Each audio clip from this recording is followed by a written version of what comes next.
Kiai, mengenai rekomendasi agar pengelolaan ibadah haji ke depan lebih baik, langkah antisipasinya seperti apa agar insiden ini tidak terjadi lagi? Ya, yang pertama saya sangat menghargai upaya Saudi untuk melayani dengan baik, seperti masjid diperluas, lalu juga ada teknologinya, juga penyebar lempar jumroh juga bisa dibikin bertingkat-tingkat ya. Tapi yang saya kurang setuju adalah pemusnahan situs-situs. Jadi ketika kita melakukan sa'i Safa Marwah, tak lagi kelihatan antara Gunung Safa dan Gunung Marwah. Dan beberapa hal barangkali menjadi catatan kita yang kita senang untuk melihat situs itu dan bagian dari menghargai sejarah. Yang kedua, saya sampai sekarang masih setuju bahwa yang mengelola haji adalah Saudi Arabia, Kerajaan Arab Saudi. Tidak baiklah kalau itu menjadi multinasional, apalagi menjadi konsorsium, saya tidak setuju.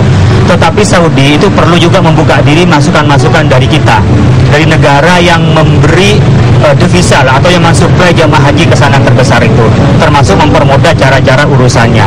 Yang ketiga, barangkali perlu ditinjau kembali berkenaan dengan jumlah 1 juta satu orang muslim. Jadi karena populasi penduduk bertambah, tentu perlu dilihat secara statistik apakah 1 juta satu orang itu memadai untuk menampung jamaah haji di sana.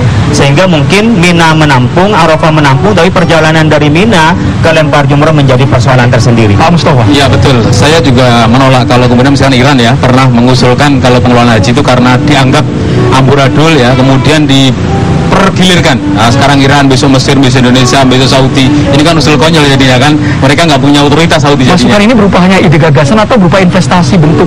Ada gabungan seperti itu, ada investasi, ada SDM semua. Tapi ini kan tidak baik ya, karena ini kan punya negara ada Saudi dan ini tentu usulan ini pernah ditolak ya oleh Saudi karena memang satu negara ini memang dianggap nakal ya, karena hampir setiap ibadah haji itu selalu ada saja ulah dari kelompok-kelompok berasal dari negara ini.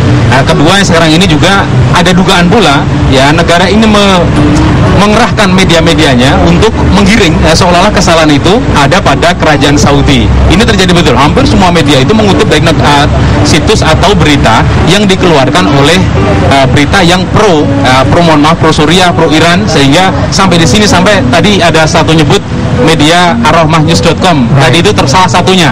Padahal yang aslinya adalah media arrohmah.com, tapi kemudian muncul arrohmahnews.com yang isinya selalu seperti itu. Pak Mustafa selalu. Dan juga Pak Kiai Holil Nafis, terima kasih atas informasinya. Paling tidak saat ini keluarga yang berada di Indonesia menunggu dengan sabar pernyataan resmi dari Kementerian Luar Negeri dan juga Kementerian Agama. Ide gagasan untuk pemerintah Arab Saudi sah-sah saja agar Arab Saudi terus berbenah memperbaiki dalam pengelolaan ibadah haji. Saya Ruben Merkuri, terima kasih.